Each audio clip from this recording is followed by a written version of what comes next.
Si tu es un grand meg qui a de la misère à prendre du muscle, à prendre du poids, aujourd'hui, je te donne 3 tips pour aider les hard gainers à prendre du muscle. L'autre jour, il y a un jeune qui m'a écrit, il m'a engagé aussi d'ailleurs, il m'a dit « Je paye 140 livres, j'ai jamais réussi à prendre du poids, je fais tout, je mange beaucoup. » OK, tu manges combien de calories par jour? Je sais pas.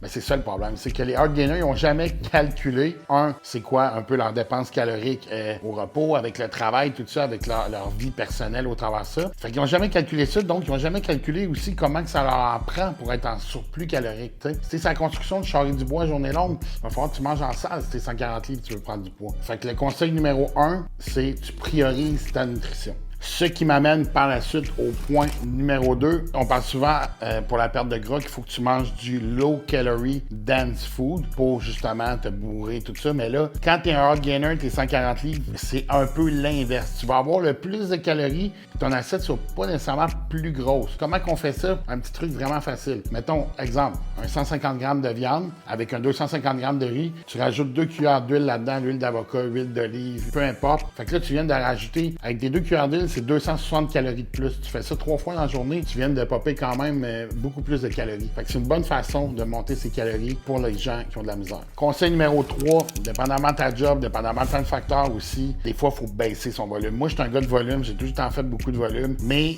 dans une certaine période, j'ai essayé de vraiment monter haut. J'ai monté jusqu'à 257 livres. À ma grandeur, c'est quand même très pesant. Puis je faisais beaucoup moins de volume. Juste un gars comme Nick Walker, qui est un Olympien très connu, récemment, il a réduit à 4 jours de training par semaine, puis il n'a jamais évolué comme ça. À un moment donné, trop, c'est comme pas assez. Le jeune en question qui m'a engagé, il s'entraînait 7 sur 7 pour essayer de prendre du muscle, mais finalement, ça l'a fait l'effet inverse. Puis, si je peux donner un 4e petit conseil, engage-toi donc un coach qui connaît ça, qui va bien te guider là-dedans, parce que même si tu es hyper motivé, que tu veux bien faire le plus d'affaires possible, ben peut-être que tu vas en faire trop, que tu en feras pas assez. C'est ça, pour ça que tu engages un coach, pour bien te guider là-dedans, pour que ça te prenne moins de temps pour arriver à tes buts.